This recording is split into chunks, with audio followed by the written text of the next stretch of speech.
statement by Cherera on opaqueness, where does it fit in, and what strength would it carry, even if anyone is to go to court? Like she said, that everyone has a right to go to court for the rule of law to be respected.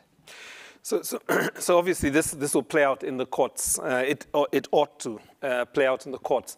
And in the courts, there really will be only two things that will matter. The first is data and evidence that somehow there have been illegalities and irregularities. And just to come back to a point I think that was raised earlier is that, you know, the margin that has been called for these two leaders is actually very narrow. I mean, it's just something like about 250,000.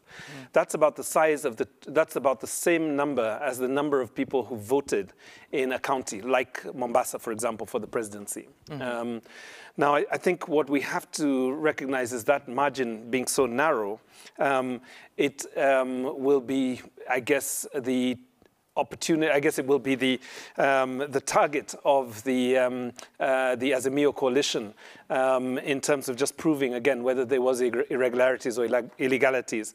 But I think the other thing is that it remains to be seen whether the four commissioners will end up being witnesses or whether they will join into that case.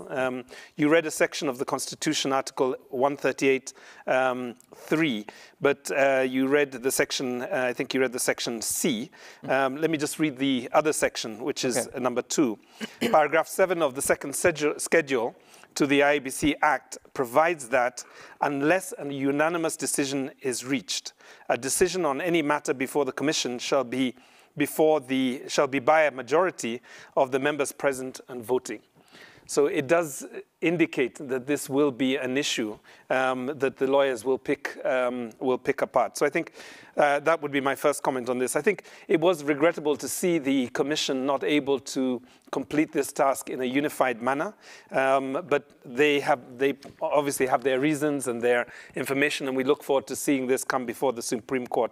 What we do need to call on the leaders to do at this point is not to inflame their supporters. I mean, you know, I think it was a few months ago, Denzel Washington at the Oscars had this phrase when, I think if you remember, Will Smith went over and slapped a comedian on stage. And Denzel Washington said, "Be careful of the devil, because the devil emerges at a point of victory." And I think in the Kenyan context, if Denzel was a Kenyan, he would probably change that slightly and say, "Be careful of the devil. The devil comes also at the time of a perceived defeat."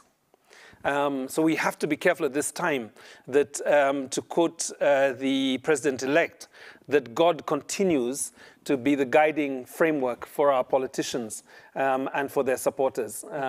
We cannot see the numbers of people injured and fatalities increase as a result of this decision. So I think that's the important thing. I think for many of us, we need to also ensure that and encourage people not to chest thump. If you're on WhatsApp groups like me, the WhatsApp groups are splitting, with some people saying, "I told you these people are going to lose," and other people just saying that it was all rigged. And I think we have to avoid people chest thumping either because they perceive that others have lost or that they perceive that the vote was stolen. I think that is now a matter for our courts, and we have to allow the courts to do their work.